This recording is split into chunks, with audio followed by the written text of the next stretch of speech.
looks like Stefan Stearns wants to take up origami behind bars and seems to be pointing a finger at a certain somebody we've all been curious about. Let's talk about it in today's video.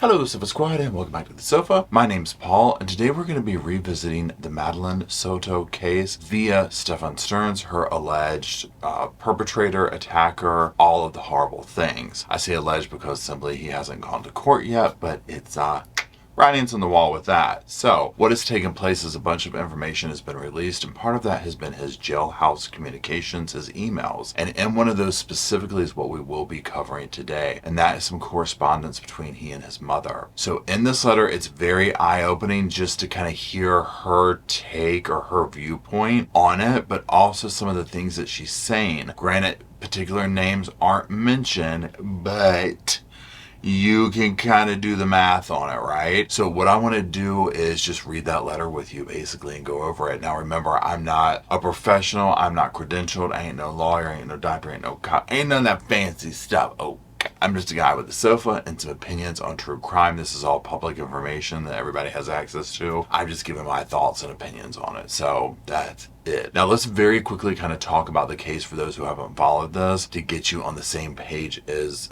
all of us and how we arrived at this video. So Madeline had just turned 13, literally just turned 13, when she allegedly went missing. Now who we're dealing with here is Stefan Stearns and her mother Jennifer. Jen will call her. Now they go, obviously, call the police, they go on social media, they do all that, but things aren't adding up with the story. They had a very strange story about Stefan dropping Madeline off at school and her kind of like, not wanting to be dropped off in front and walking off and But the question was, well, did both of you drop him off or did one of you drop him off? Because neither Jen or Stefan seemed to be able to tell a consistent story with this. Now, videotape footage would surface very soon, showing a very different story, okay? And also evidence would soon arise on Stefan's phone of the absolute horrors that he had done to Madeline for years. And this would change the course of everything, and sadly, eventually her body would be found. He is now currently incarcerated, and Jen is not incarcerated. And a lot of people have a lot of thoughts on that, apparently including Stefan's mother, allegedly. Again, the names have not been named. So that's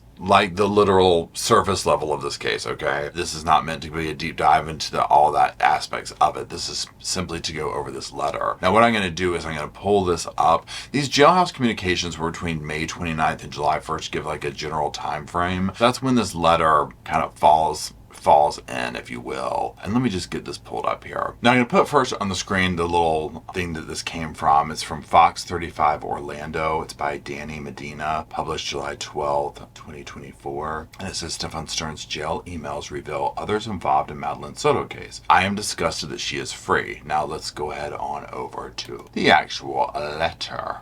Okay, so at the top you'll see it says here, below is the full email from Stefan Stearns' mother on his brother Chris Stearns' jail communications account from June 25th at 9:11 p.m. The email was included in a 64-page document from the state attorney's office obtained by Fox 35 on Friday. Fox 35 has chosen to include the email in its entirety for context. Okay, so let's just get into it. You don't see the commentary and cannot order anything? I hope that gets resolved quickly. Do you remember your balance? Jail and prison are not meant to be comfortable. All part of the mental punishment, I guess. Stay positive. Talk with your attorneys. I keep thinking about how you would not ever rat out a friend. It really made me mad, and I felt like you valued them over us when you let them get away with stuff. Don't be doing that again. We all know Blank was heavily involved in this, and I am disgusted that she is free and you are not, when this is not all your fault. You need to think about yourself more and her less. She sure isn't thinking of you and how she can help you right now. That whole family is willing to stay quiet and let you take the fall for everything. When you do that, you are hurting us too. Please get out of your head over this and start talking with your attorneys. This stuff is serious and you need to approach it as life and death, which it is. I think of the craziness blank lived through with blank's various partners. Not a stable life at all for a child. I do play for blank and you daily. I am thrilled that you are working out again and have a physical outlet for stress. I hope you get your coffee and candy straightened out quickly. So far, I haven't seen a cancellation on Congo. Let us know if stuff filters down to you through the system. This origami book is just paperback. No paper, just patterns if I read it right. Well, I'm off to feed the curly ones now. Love, hugs, and prayers now and every day and night, Mom. Woo! Well, Mom had a lot of tea to spill. Okay, so that's the entirety. We're going to go back through this real quick now and kind of talk about a couple of aspects that basically jumped off the page and slapped me across the face. Okay, so we're going to go, we're up at line 1. That's, whatever. I hope it gets resolved quickly. Jail and prison aren't meant to be comfortable. All part of the punishment. Let's get into this. Okay, I keep thinking about how you would not ever rat out a friend. It really made me mad, and I think that you value them over us when you let them get away with stuff. Don't be doing that again. So clearly she's talking about some past events where he went at telling somebody and they got away with things and he either went away or had issues or whatever the case was, where the family was punished by his absence or him getting in trouble and him not ratting out somebody, right? So she's saying don't do it again, right? So then what are you talking about, Mom? Well, let's get to the next line. Okay, then she says, we all know blank was heavily involved in this and I am disgusted that she is free and you are not, when this is not all your fault. I mean, whoa. There is a lot to unpack from that line alone, okay? So first of all, you can all surmise who the redacted name is, right? We all know blank was heavily involved in this. Let's just stop there. And what? Okay, now this is the thing that a lot of us have. The fact that Jen, and again, this is allegedly, we don't know that the mother said Jennifer, okay? But Jennifer, when we watched this, was like giving misleading information to the authorities, right? It was just like, oh, we dropped her off. Oh, we did this. Oh, would this happen? Oh, I saw a video. It was very questionable. Like, why is she giving all this weird information? Now, other times it would seem like Stefan was always there in the background, like watching over her, monitoring what she said. You're compelled to question the information she gave in the beginning of this and why it was so misleading. Okay, so there's that. Then, I am disgusted that she is free and you were not when this is not all your fault. Excuse me? This is the part that, like, with the mom, like, what? This tells a lot about the relationship with the mother. I get that this is her son and that, who would want to accept and be forced to deal with the situation of your son, your child, whoever did this to another little girl, another person, whatever, right? Like, nobody, okay? I 100% get that. I also get that the need to, like, no matter what, it's your child, you're still gonna have that, this is my offspring, I want to protect them. You know what I mean? Like, there's a fine line of that. So, but her to be like, oh, it's not your fault, I'm like, but the video evidence shows otherwise. And what I mean by that is the video evidence literally in this case, right? But the stuff on his phone. So I'm just like, whether Jen is involved in that or not, he did that, right? I mean, allegedly at this point he hasn't been convicted. I don't care if Jen's involved or not, he did that. So to be like, oh, it's not all your fault, it doesn't matter. You know what I mean? Like, it doesn't matter. It's still there. This is horrible, okay? So I don't care if 5 other people are involved other than like bringing them to justice. It's like, that doesn't absolve his level of culpability in it, right? This isn't like, oh, me and 5 friends got caught stealing some candy from the 5 and dime.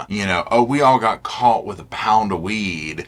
This is hard. This is serious stuff, right? This is horrible things that this little girl went through. So I have extreme issues with this sentence. Now, the other part that is of interest is that she is saying like this isn't, let's move away from like looking at through the lens of like, oh, she's like enabling her son, to well, what is she saying that Jen was part of? You see what I'm saying? There's like two lenses to look at each statement through. So on that note, it's like, well, she's involved. Well, in what way? You know, was she just turning a blind eye and letting like numerous men do this to her daughter? Was she profiting off that situation in some way? You know, these are questions that I ask. Or was she just literally enabling the men that came into her life to do this to her daughter? I'm sorry, but when we found out that she was talking about, oh, I sent Madeline and Stefan up to sleep in the room together, I'm like, what?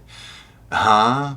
Are you crazy? Like, and again, the fact that the guy would be okay with that, what? That whole part told me all I need to know, okay?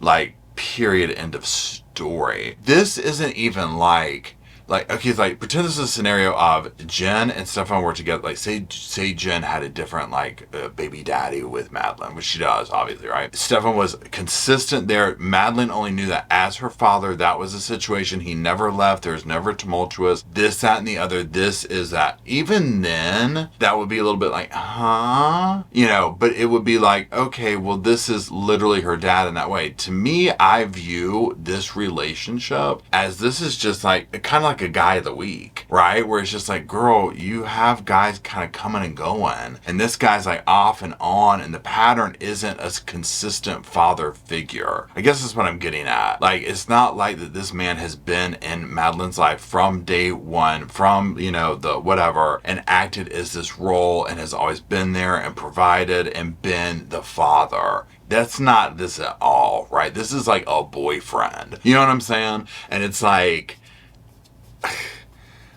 and the fact that the boyfriend is okay to be left alone with her like that and to sleep in the same bed is absolutely appalling. And that the mother is okay with that. Like, I just, that does not sit well with me at all. I mean, and that's where I was thinking, like, this poor little girl, what was she put up against at the hands of her own mother? You know, it flies all over me. But that being said, let's keep going to the next line. Okay, the next thing says, you need to think about yourself more and her less. And that there's probably some truth in that at this point, because, I mean, it is what it is. She sure isn't thinking of you and how she can help you right now.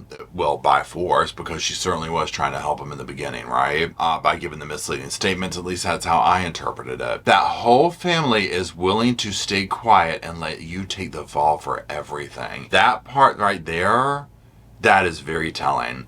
That whole family is willing to stay quiet and let you take the fall for everything. So again, it's almost like the vibe that I'm getting. And again, this is through the lens of what's up with the mom, what's up with Jim, right?